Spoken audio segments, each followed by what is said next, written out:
When we're talking about fluent speaking, we mean how does speech connect and flow and sound natural. In English, fluent speaking has three main components that you can work on. One is linking, connecting words together rather than speaking word by word. We connect. We went into detail on that last week, and you can check out some upcoming videos helping you more with linking. See our linking playlist for help. We also contract. We use contractions when we're speaking, and that's what our topic for today will be. Next week, we'll talk about reducing and what that is, how it contributes to linking, contracting, and reducing for fluent speaking. So to talk about contracting or using contractions, I want to go through what contractions are, when we use them, how to use them, and why you should. And we'll give you a lot of examples and details. It can be kind of an overwhelming topic, so I want to break it down for you and make it very clear. And I'll also direct you to lots of resources I have here on the channel and on speech modification for implementing and using contractions. Today is also a live stream question and answer, so please feel free to put your questions in the chat at any time or in the comments if you're watching later, and I'll be happy to answer those for you after our main topic. Okay, so let's take a look at what contractions are. Basically, contractions just means if I take two words and I make them into one word. We often do this in speech, in fluent speaking. We'll talk about when we use it, but it's very basic. Two words become one. Sometimes we take more than two words and contract them. Usually what that is a contraction plus a reduction. In official contractions, in written English, it's always two words becoming one. When do we use them? This is interesting. We use them almost all of the time. We rarely, for these particular contractions I'm going to show you today, we rarely say two words when we can say one. So I'm going to say all of the time is when we use them, except when we want to stress one of those two words. So I'm always going to be saying I'm unless I'm saying I am. And we'll talk about why to choose the contraction and how to use it. We'll go into a little bit more detail of when. But really what I want you to think about is maximizing your fluency by using contractions whenever you can. How we use them, I want to go into that in a few moments after we talk about what they are and also why to use them. So let's take a look at the main contractions that we do. I want to talk about 5 types of contractions you can use, and we're not going to give practice for every single contraction because, as I said, it's a complex topic and there are many, many different ways we use contractions. As soon as you see this, you may feel overwhelmed. And I don't want you to be overwhelmed by this topic, but I do want you to be aware of what the 5 main areas for using contractions are.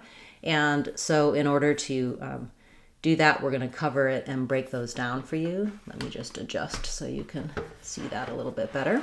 Okay, so we use contractions with pronouns plus verbs. So the pronouns I, you, he, she, it, we, they, and that, that's not exactly a pronoun, can get combined together with the verb to become one word rather than two. And this, when we use them is when we're using these verbs as helping verbs. So if I'm just saying I am and he is, I'm not necessarily going to contract those because we can't just say I'm and have it be a full sentence. So when you're only saying the two words, you don't contract them. The rest of the time, these verbs typically are supporting another verb. So usually if I'm saying I am, it's just yes, I am. Otherwise, I'm using I am running, I am teaching, I am talking, and I'm not going to use those two words. I'm going to contract it to I'm.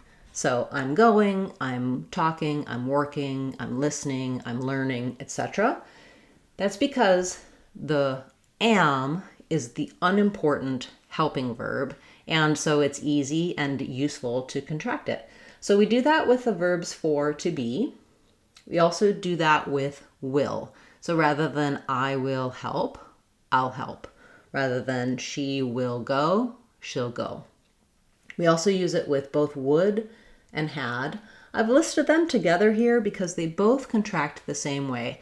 So this is one of the contractions where the context is going to tell you if I'm saying I would or I had. For example, he'd been busy over that time period means he had been busy. He'd like to means he would like to. So part of the challenge people face when they're trying to use contractions is that when you're learning the grammar of English, you need to know he would like or he had been to get that grammar correct.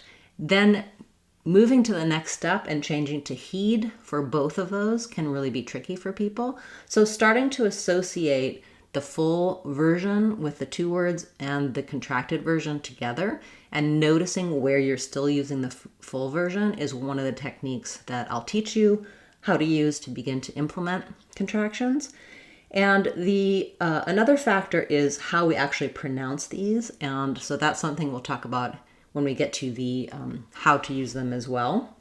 Because many times people can read and understand and listen and hear what these contractions mean, but looking at something like it'll and knowing that that's pronounced the same as middle without the M, it'll, isn't straightforward, isn't clear, and often isn't taught. So many times when you're learning English, you learn the full form to understand the grammar and the verb forms, and then you don't get the opportunity to practice using these contracted forms.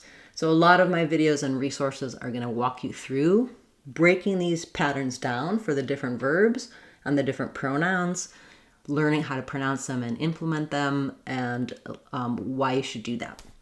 Okay, we also contract the verb to have, which I also wrote here as has because when we're talking about he has or it has, it's the same verb, but it takes two different forms. So it's either going to be have or has, depending on what pronoun you're using.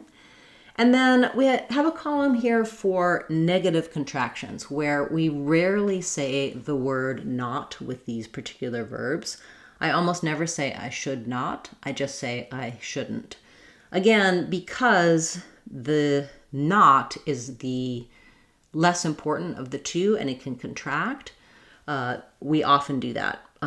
So we'll go through and talk about as we choose and decide which contractions to start with and how to do that, go through is not, are not, becoming isn't, aren't, wasn't, etc. These resources, charts like this, are available on my website, and I'm going to put some links after class in the description where you can get these as PDFs, get some materials and help. And also on the channel, as I mentioned, we go through many of these contractions in our Reduced Sounds and Linking playlist, as well as in our Real Talk course on speechmodification.com. Not shown here on this chart, but also important, we often contract with who, what, where, when, why, and how across the same verbs. So instead of who will, I'll probably say who'll. Where did becomes where'd you go? Where did you go? Where'd you go? I also include these and those, which are not grammatically written as contractions, but you'll notice in speech, we reduce and contract using these and those. So rather than these will be okay, I'll say these'll be okay. So technically we contract for that, these, those, and it, as well as the personal pronouns. And a lot of our videos talk about that as well. So just take a look at that, grab a screenshot if you find it helpful, and also know that I'll be posting links to PDFs for this gram chart, as well as on my website, I walk you through what I write out the full word, she would and she had, she'd, and I show you how it's pronounced. So we'll do a little bit of work on that as we talk about how and why to use contractions, and we can come back to that in a moment. Please, as I mentioned, feel free to put your questions in the chat, and I'll be turning to those after we finish talking about how to use contractions and why to use them. So when it comes to how to use contractions, I feel like implementing this is a multi-part series. First of all, you need to identify which contractions you're already using and which ones you don't use. And going back to my chart here, I forgot to mention my color coding, that you see there's a couple of these that are in red. These contractions that are in red are contractions that we typically don't write, especially itted and thatted, but we do say them. And these are, I would say, a good place to start, in that many people who are non-native speakers are not aware of these contractions and don't tend to use them. They tend to say it had or it would rather than itted. So that is one place you can consider starting. Looking at another good place to start is with the contractions with the pronoun I, because you have lots of opportunities to practice those when you're by yourself, when you're talking about yourself. I'm going to practice that. I'll need to figure out how to practice. I'd like to implement these. I've been trying to get more fluent as I'm speaking. So I would say that's a good place to start, kind of working your way across. Or for many people, they realize, yeah, I use I'm and it's and she's pretty regularly, but I don't really use you'll and she'll. I tend to say you will, she will. So if you can look at this and find contractions that feel natural to already use and ones that you recognize you don't yet use, that's a great place to start. Also, for many people, using the negative, the not contractions is an important place to start, because you don't currently use them. And if you say, I do not use them, it sounds very formal, very stiff, and actually the meaning changes a little bit. So we'll get into that when we talk about why to use contractions. So places I would start: here, here, or here, or any place that you find a contraction that you know you're not currently using. Whether or not you recognize that you're using them, maybe try to see what you do in writing, which ones you tend to write and which ones you don't. In writing, we're a little bit more formal, and sometimes we will write the two words rather than contracting. But trying to notice and see which ones you're not using it's a great way to start. And then how to actually practice and implement.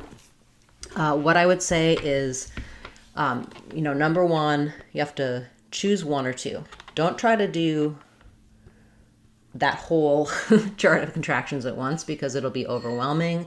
You'll have difficulty implementing it. It'll be unlikely to be successful. But once you've chosen one or two that you recognize, okay, I don't use these, I want to start trying to use them, you can build some short phrases with them. So for example, say you don't typically use it'll. First of all, learn how it's actually pronounced. So it has the flap T in there, just like middle. And then we can do some repeated phrases with it.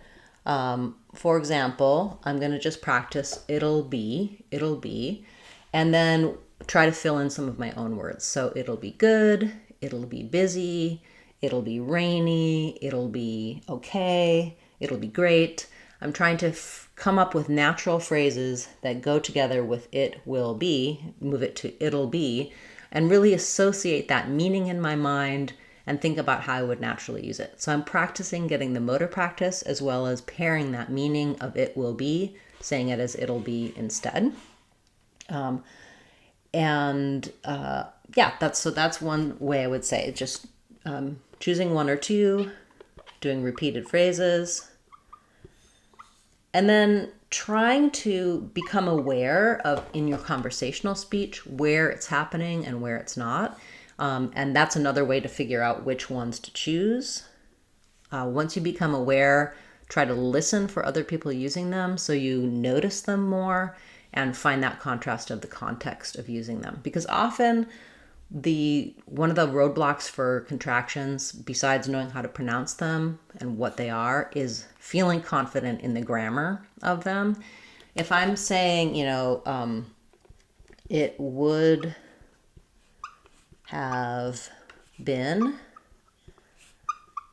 have been good if, there's a lot going on grammatically there, and if I learned it as it would have been good if, my brain is not necessarily going to be comfortable with it would have been, would have been. But this is how we tend to say it. We contract would have to would have been. Again, rewriting that as would have, so that you get the pronunciation.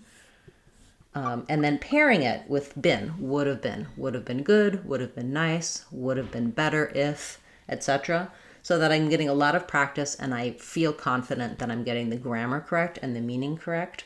Even though it's not that complex, we tend to have these patterns of stored grammar and meaning that go with the words that we originally learned. Okay, now why use contractions?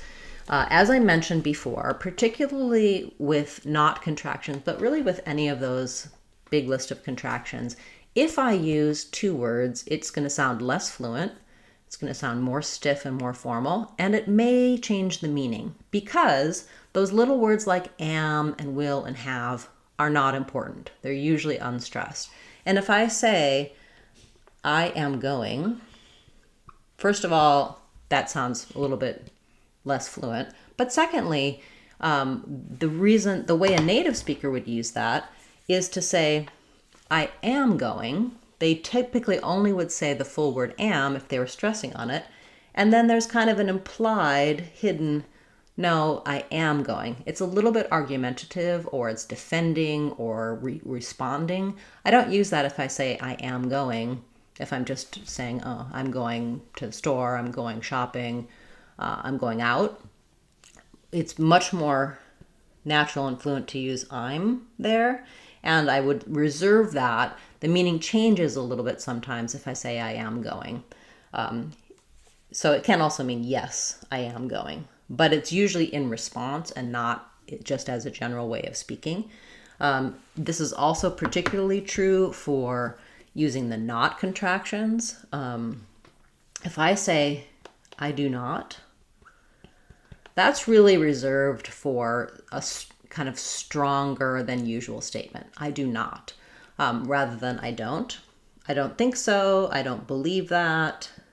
That sounds regular, natural. It's the main meaning that we use. I do not believe that is giving a lot of extra stress on do and not, and it's very emphatic. I do not believe that's okay. If you're just trying to respond, do you like that? I do not. It sounds intense, a lot more intense than I don't like it. So with these negative don't, won't, can't, couldn't, shouldn't contractions, if you're not using them, it's going to sound more intense. And you might notice that you get kind of a strong reaction when really you're just responding to someone's question or you're just using that negative.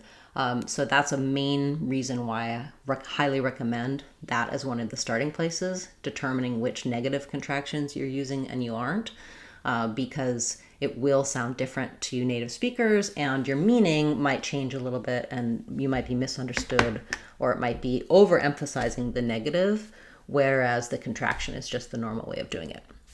Okay, so contractions are a really big topic. We will go into more practice with them, and I can direct you to resources for getting started. A lot of my podcast videos are shadowing and practice videos to get comfortable using contractions. And as I mentioned, a lot of the Real Talk videos and our Real Talk course focuses on contractions, as well as our linking and reductions and how we sound like native speakers. So you can ask me any questions about that topic, or of course, feel free to ask your questions about how to pronounce words, whatever's coming up for you in your English these days. I'm happy to turn to those now. Next week, we'll talk about reductions, and then probably the following week, we'll do a recap and summary of linking, contractions, and reductions, some of the biggest elements for fluent speaking in English. Okay, welcome everyone. It's nice to see so many of you here, and I'll turn to your questions now. Thanks for your patience while I was working on talking about contractions. And thank you so much for the gift. I'm excited to see you here again this week. It's wonderful to have your support. So thank you, EA Sky. Okay, welcome everyone. So nice to see you from Argentina, Venezuela. Wonderful. We have a question about, does the R R sound change when the T or D is pronounced, like in tree? Is the T before an R different than without it? Okay, so if I had, for example, like read, I read the book, versus tread, tread lightly, the R doesn't change, and the R influences what happens before it. So when I'm saying tread, I need to be ready with my R sound to say the T. Some people, when they say TR or DR words like raw versus draw, they change their T and D. We all tend to pull the T and D back a little bit. So rather than saying t, t like I would for T, when I say tread, I have to make the T a little further back in my mouth because my R tongue shape has to be there and be ready. So that can change how it sounds. Tread, tread. Some people in some dialects, it ends up sounding a little more like tread with a CH. I don't recommend trying to make that CH sound because I think it sounds a little less crisp and accurate than continuing with the T. But the reason it sounds like CH is that when I say ch, ch, my tongue is a little further back and it's an affricate sound. When I say tr, tr, it's a little bit more forward. So try to just think of it as a T and a D before the R, but what you want is the R placement needs to be set. And so your T and D are going to have to be closed a little further back on your mouth to be able to make that and not have, you don't want tread or draw. You want tread and draw with the R ready to go. The R sound doesn't change in those words. The T and D, that's how the T and D change. If that was not your question, follow up with another question for me, but I think that's what you were what you were wondering about. Great question. Thank you so much. Okay.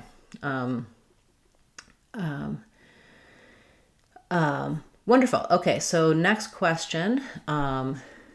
Question from a native Spanish speaker. Having a really hard time with LD, like old, cold, bold, especially linking the L to the D. Yeah, that is tough. And I do have a video talking about words with L and D together, especially OLD, like cold, hold, told. And I think what's happening there, not just for Spanish speakers, but for others, is that going from that O shape to the L shape, is difficult in itself. And then if I have to add the D after my L, old, I have to be ready to do the D sound. So what I usually recommend, let's take hold as an example because the doesn't do much in the mouth, or just even old, is make your O shape and know that O is sliding in English. So in Spanish, O is just one sound. It's not a diphthong. It doesn't slide. In English, we start rounded and then the tongue raises O, which means we're kind of in more of an shape at the end of the O. And then before we go to the dark L, which has kind of an before it, we need a little bit of a vowel to vowel linking. So if you think about that another or here, I have a gliding round lip shape that connects those two. So if you break down old into old and you close and tighten the lips more, usually for Spanish speakers, it's about making your O more sliding and thinking of that really round pursed shape. Old. And then I can finish in the lifting my tongue because, especially if I'm saying a D, old, I do want the tongue lifting for that. Some people teach that dark L, old, really just making without lifting the front of the tongue. I think especially in these words, going ahead and finishing that L with the American L Just also watch that L in Spanish is a different shape and a different pattern. So working on L by itself, and then especially working on owl, that vowel to vowel linking, is going to really help you with cold, hold, and told. But they are difficult words, so I I understand your frustration and your pain. After class, in the description, I'll put a link to my video talking about words with old to give you some more details, but hopefully that brief run through helped you identify what's making it so difficult for you. Okay, we have a question about flap T after dark L, like in able to. Yes, so I just didn't use the flap T, I did able to. But with a lot of consonants that are continuing, like ul or like going to, able to, I aim to. What can happen here is that because this acts kind of like a vowel, we tend to connect the two and then we tend to flap it and say it more like a D. Also, the to often is unimportant. So if I'm saying able to go, going to go, I aim to go, not only do we change that to that T to a D or flap sound, we also reduce the vowel and it sounds more like an So yeah, abled. So there, if I'm doing able, again, with lifting the dark L, closing it in the front, lifting my tongue, then my tongue is already in the position it needs to be in for this flap. Abled. It's just kind of a really light D. Abled. As I say the ul, the sides of the tongue aren't touching up as I change into that flap. Abled. It comes a little further back on the tongue, and then it's a little bit of a burst release. Not a strong D, but a light flap. So going to, aim to, able to. Yeah, that's a good observation and an excellent detail of American accent. Thank you so much. Okay. We have a question about the word spinach. So spinach has first syllable stress, and the ACH is going to be really reduced. No a vowel or a vowel here. So the first part is just like the word spin. And then spinach, I would say it's either a schwa, or I would probably write it as an I sound with the CH. So think about that like spin itch. But your itch is really short. Spinach. She likes spinach. Okay, and then you also asked about creature. So we have the letters EA saying the E vowel here, high front vowel, first syllable stress, cree. Then TU in this word says the CH sound, the ch sound, and the UR just says the So I would write that as creature. The creature in the Black Lagoon. Okay, very nice. Thank you for coming again this week and for your interesting words. I appreciate you being here.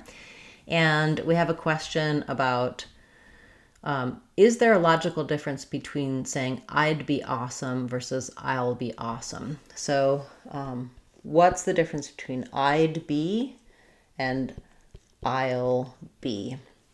So going back to the breaking this back out, I would be is what I'd be means, and I will be is what I'll be.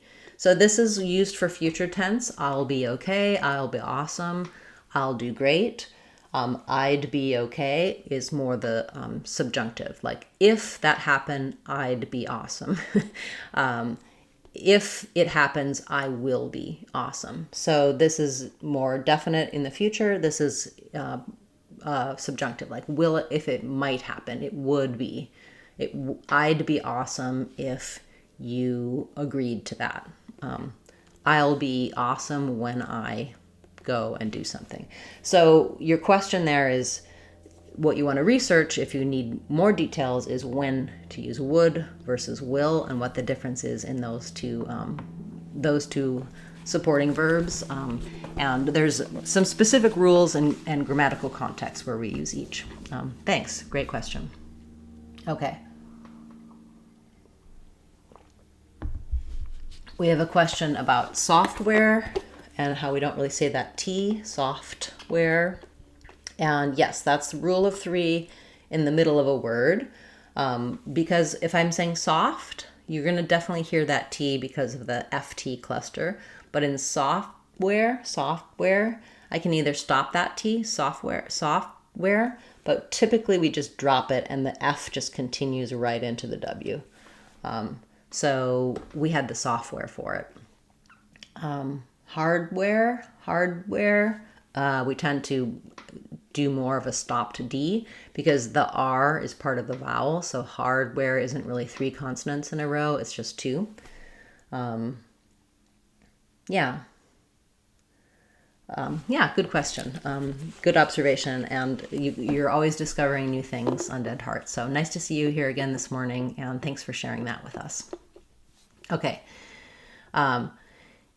Good. Thank you for requesting short reels for contractions of would and had. And I do have quite a few of those. If you check out the shorts on the channel, you'll see quite a few practice reels for that. And I will continue to make those as I do think they're helpful for a lot of people.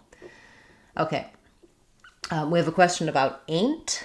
So this is historically used, grammatically incorrect. It means the same as isn't, and it's used somewhat in slang and casual speech. Like I'm thinking about ain't gonna lie, ain't gonna happen. Basically, I recommend not using it unless a lot of people around you use it and you feel like that's part of belonging to the group that's using it. But typically it's probably in the dictionary now because it's been used enough, but it just means isn't. I don't ever really use it. It's not part of my background or dialect. Thanks for that request and that question. Okay. Whether or not should contract the same as would. Yes. So both should, would, and could all follow the same patterns. To shouldn't, wouldn't, couldn't, should've, could've, would've, shouldn't have, couldn't have, wouldn't have. So most complicated is should not have, which contracts to shouldn't have, but we say it as shouldn't have. So we verbally contract it, double contract it. In written contractions, we only contract this. And then, would have becomes would have, could not becomes couldn't. So all 3 of those contract in the same way. And I do have quite a few videos talking about should have, would have, could have, shouldn't have, wouldn't have, couldn't have, shouldn't, couldn't, wouldn't. So you can check those out here on the channel, but they do follow the same patterns. Thank you. That's a great question. Okay. We have a question about how was your day and how's your day going? Okay, so for how was your day, we tend to reduce and link how was to how was your day? How was your day? So we basically make kind of one W sound there. How was your day? If I'm saying it word by word, how was your day? I'm going to have a little break and a clear second W for was. But it's almost like it contracts to the same as how is, which becomes how's. How's your day? How's your day going? That was your other question, right? Yeah. So how's your day going? That one, we're always going to just say how's for how is, almost always. The only time I would not contract that is if I was saying, well, how is your day going? If for some reason I needed to stress on is. Otherwise, it's just going to be how's your day going? So that sounds like how's your Your can reduce to your. How's your day is going to get my stress, and then going. So how's your day going? How's your day going? Day is the important word there. Unless for some reason I'm changing the meaning, like how's your day going? If we're already talking about your day and I'm asking more specifically about going, but this is the standard way we would say it. And what makes this different is how was your day? How was your day? The how was just kind of links together, and I'm going to have one W sound, so it'll kind of sound like how was. So I would say maybe just thinking of that wah going here. I'm going to write that way. How was your day? And in this case, day is going to be the stressed word, and your again can get reduced. How was your, because all three of these are faster and can get reduced. How was your day? I'm going to go up and fall for my question there and my stress. How was your day? The one change would be is that if I asked you that, how was your day? And then you wanted to ask me after, we don't stress on repeated information. So if I said, how's your day? And you said, great, how was your day? You can hear how that doesn't sound quite right. You would change to be stressing on your then. You wouldn't reduce the your to a your. Then you would come back with, well, my day was great. How was your day? How was your day? Because our job in conversation is to stress on the new information. So you're changing the topic from my day to your day. And that's where your doesn't get reduced because it has more stress. Thank you so much for your gift and for being here again this week. I'm glad you made it. And I hope that cleared up those two phrases for you. Great suggestion. I'm glad we got to cover that today. Okay. We have a question for the word occurrence. Let's break down and talk about how to pronounce occurrence. So we have just in the word occur, the stress is on the cur syllable, and it sounds like occur. Then when we change to occurrence, the stress doesn't change, but we just add the n's syllable, occurrence. So not a lot of vowel before that N, more of a syllabic N, and letter CE say the S sound. So the IPA is going to be a schwa, cur, stressed on n's. They might put a little schwa there in the dictionary, occurrence. So it was a strange occurrence. The occurrence occurred last week. Yeah, good word. Thank you for that. And then you were also asking about the word emissions, another second syllable stress word. Because we have letter E at the start in this one, it's going to be more of an I sound, mi, stressed mi. S in this word says the SH sound. Then we have a schwa. And then if it's plural emissions, it's going to be a Z sound. So it'll sound like emissions. Very short on that final, syllable there, final schwa. Emissions. And they stopped doing emissions tests on vehicles. Yeah, okay. Thank you for being here and for your questions. I'm happy to cover those words. Okay. We have a question about what happens to the K before R, like in cry and crowd. Yeah, same thing for cry, crowd. Those, and also like with the same position for the G, like green or gray. Those, I would say the K and the G position is very similar to the R position. It might be a little bit further back if I'm just saying like cake, versus cry. No, I think they're lifting in a very similar place. It's just that for the K sound, my tongue lifts, but not the sides of the tongue as much, and the sides lift. So when I do cur, I'm basically already in the R position, and then I just close and lift and seal against the roof for the K. So the doesn't have the center of my tongue at the top against the roof of my mouth. The cur does. So again, I just have the R ready with the sides ready, and then I just lift in the center to make the K or G sounds. That's actually a way I often teach people to get the American R is by using cur and gur, because that kind of gets their tongue in the right placement in terms of front and back. And people find that easier than just starting with R in some cases. Okay, great. Thank you for that follow-up question. Okay, we have a question about how to pronounce proficient. Let's look at how to pronounce proficient.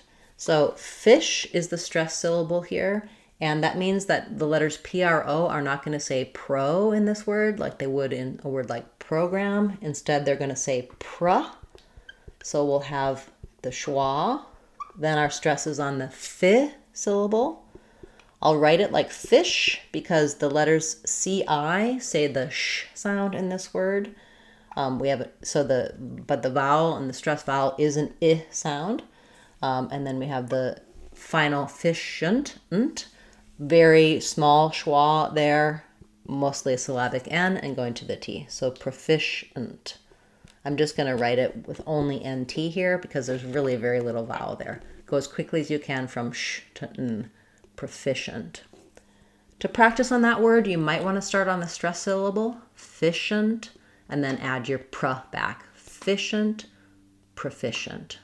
I'd say the main error I hear is people using too much of a clear vowel on the pr syllable, saying more like pro. You really want it to be short and reduced. Excellent. Thank you for that question. All right. We have a question about the usage of hella, kind of like ain't. I don't really use hella either. Not really appropriate for someone my age and my dialect, but it just means really, like something's hella good. So it sounds like hello, but with an instead. That's an sound, a schwa. So I'm hella busy. Yeah.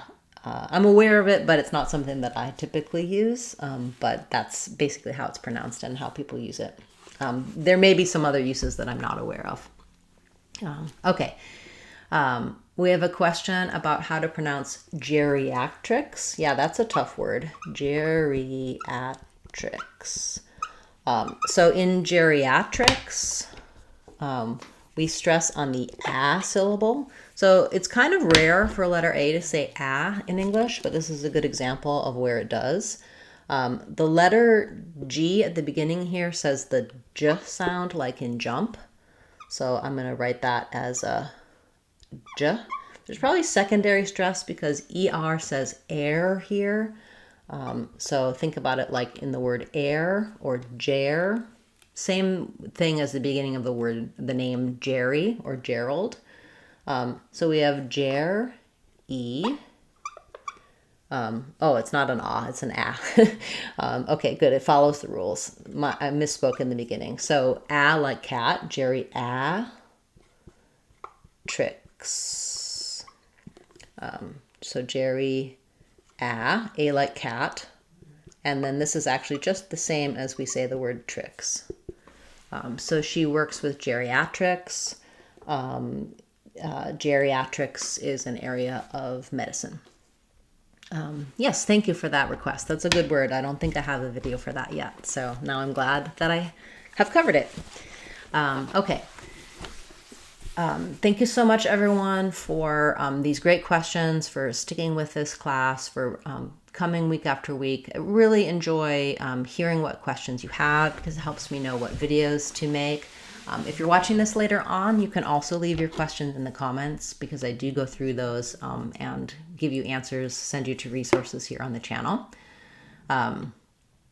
We have a question about how to pronounce the S and Z's in the phrase his spirit.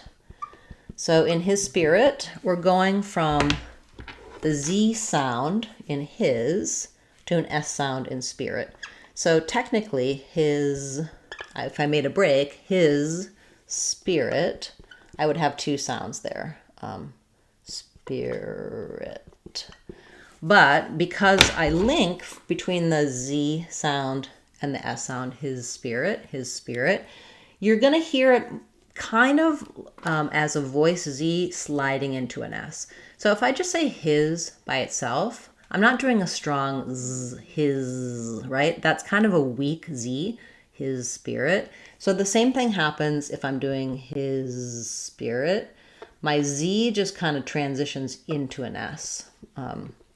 The stress in this phrase is on the spear syllable, his spirit, his spirit. So this will shorten that word a little bit, which makes the Z feel not quite as strong. Versus if I said something like his eye, that's more like his eye, where I'm going to really hear that Z because it links to the vowel. When it links to an S sound, his spirit, I just don't want a strong S here because I don't want his spirit. I don't want his spirit, right? His spirit. So make my vowel a little longer, a little voicing on the Z, and then sliding right into the S. Yeah, okay, that's a great point. And sometimes people do have difficulty with those final Z's and transitioning them into other words. So thank you for bringing that up. Okay, we have a question or challenge with buddy and body. And what's the trick with making the difference between these? So I do have a video for this. It's something that's true for a lot of people, that these vowels are not the same, but in your native language, you may not have this vowel, the schwa that's in buddy. And you probably do have the that's in body. And so basically the difference is when I'm saying buddy, my tongue is resting at the bottom of my mouth, but my mouth is not very open. Versus body, my mouth is more open and my tongue is resting at the bottom and it's more tense. It's like pushing down a little. Versus my tongue is just sitting there a little more relaxed in the bottom of my jaw. Mouth is not as open. So you shouldn't be making this shorter than this. That's not the solution. You need to make a different mouth position between the two. A suggestion I have to help you make that difference is use another word with and another word with to feel and hear the difference. For example, just a buddy. Those are two schwas as well. Just a buddy. And you might find it easier to keep the mouth more closed in just and because they go by more quickly. Just a buddy. I'm going to be nice and long on the of buddy, just a buddy. But I can try to match that reduced schwa that I'm using, that same mouth position, just a buddy.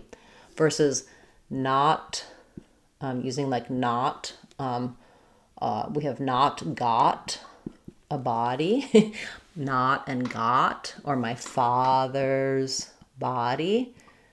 Nice and open on those vowels and matching. This is probably the one you're saying correctly. This is the one you're probably opening too far. So your buddy is sounding like body instead of buddy. Yeah, great question.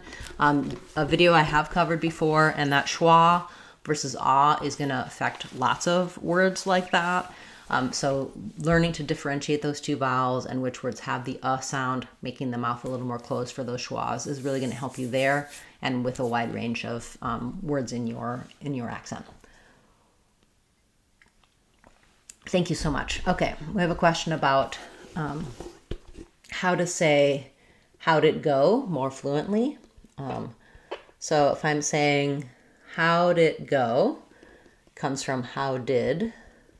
So you're already more fluent if you use the contraction how'd it go.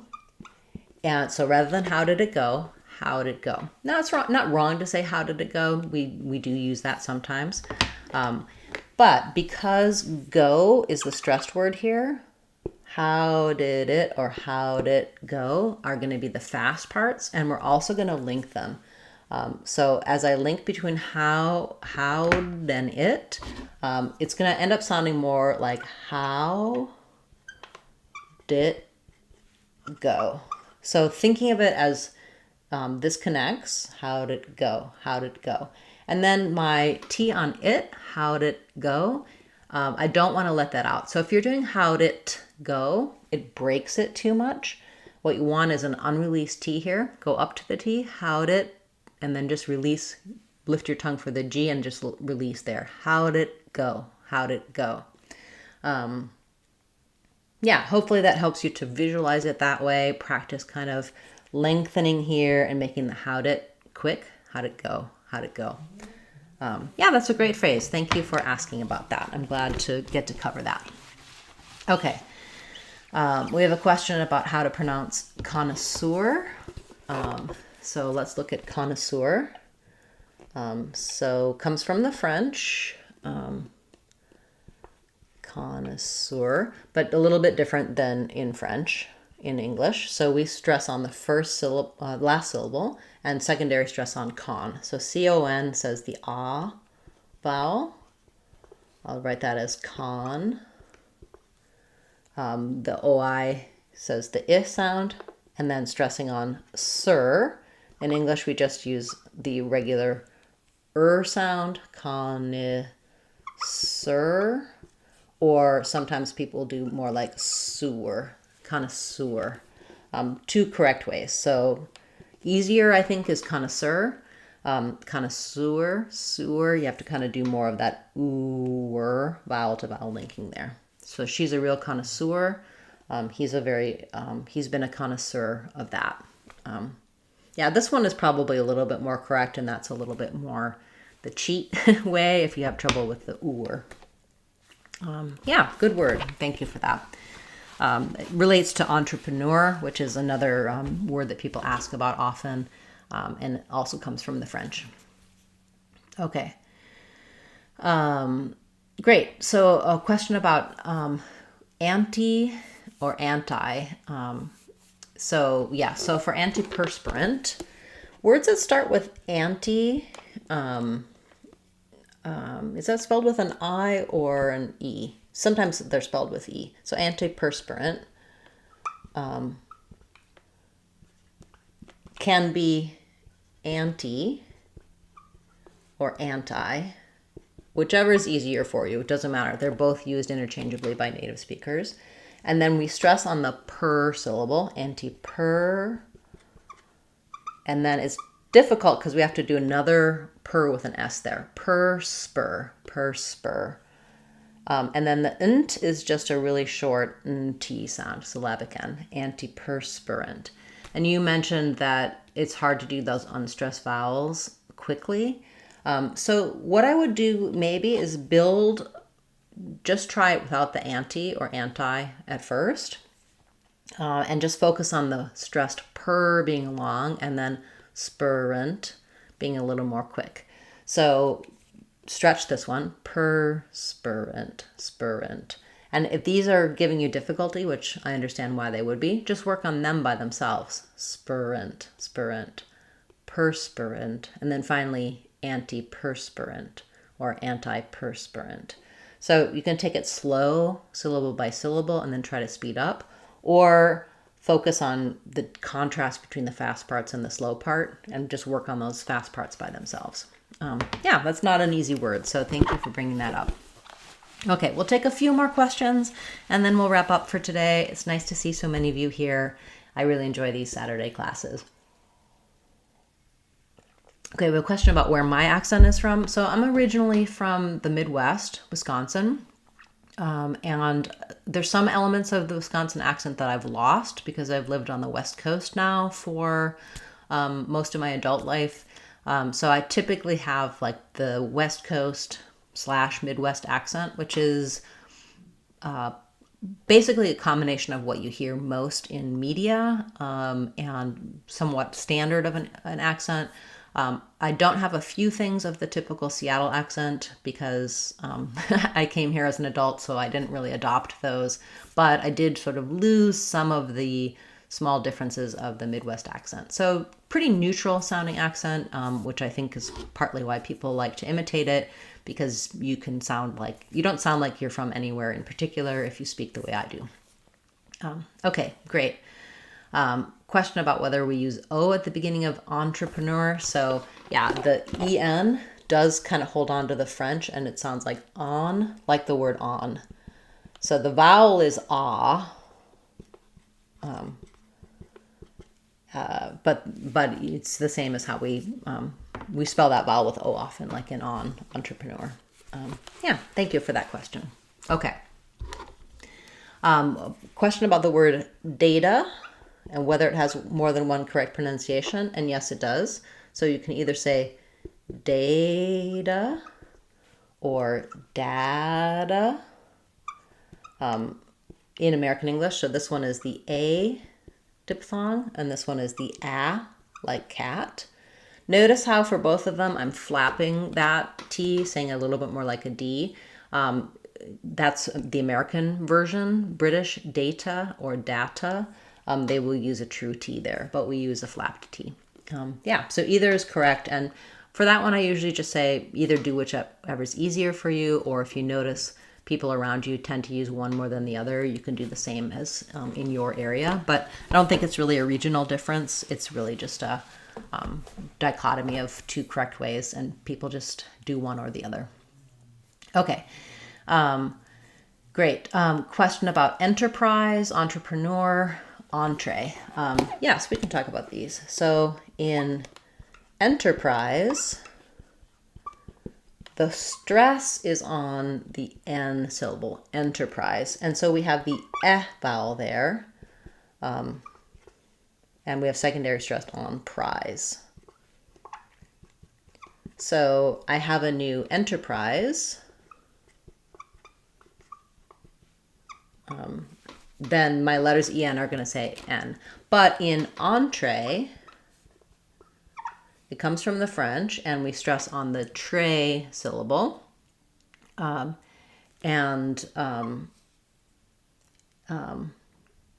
so then my letters en are going to say the ah vowel. Or if I'm really doing more French, it's going to be like a nasalized entree. But in American English, we don't really do that. We just do entree. So we'll have the ah and then tray. So that sounds like the same as it's on the tray. So my entree is on the tray, entree. And then entrepreneur, also it starts with on, tra, pra, and then we have our newer.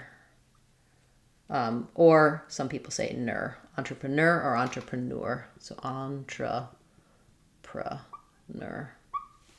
Yeah. So that all has to do with stress, and also that the French pronunciation is somewhat preserved in entree and entrepreneur. Yeah, good words. Thank you. Okay. Take a couple more and then we'll wrap up for today. It's been a great class and wonderful to see all of you here. Thank you for your questions, your participation, and for coming week after week. We have a question about how to pronounce order. This is definitely a difficult sound for word for a lot of people because of the double R sounds. So we stress on the or. Letters OR do say or in this word. And then we have another here at the end, but this one's just a straight So the or slides, think about it, moving from kind of rounded and more open or into that tight sound. And then because my tongue is an and I have to go back there, my D, instead of coming all the way to the front, is going to be pulled a little back, order. I just lift the front of the tongue, touches in the middle behind the palate, and goes to that D, and then I just have an So initially kind of going slow, order, and then try to speed that up, order, order. Not easy for sure, a difficult combination, but worth working on because it's a pretty common word. And I'm sure if you're asking about it, it's something that you have to say and you want to be able to say it correctly. So thanks for bringing that up. I do have a more detailed video about order after class. I'll put that in the comments and in the description, so you can link to that if you would like to check that out. Okay. Question about best way to structure to get benefits in sessions. So new English teacher and not structuring the sessions very well.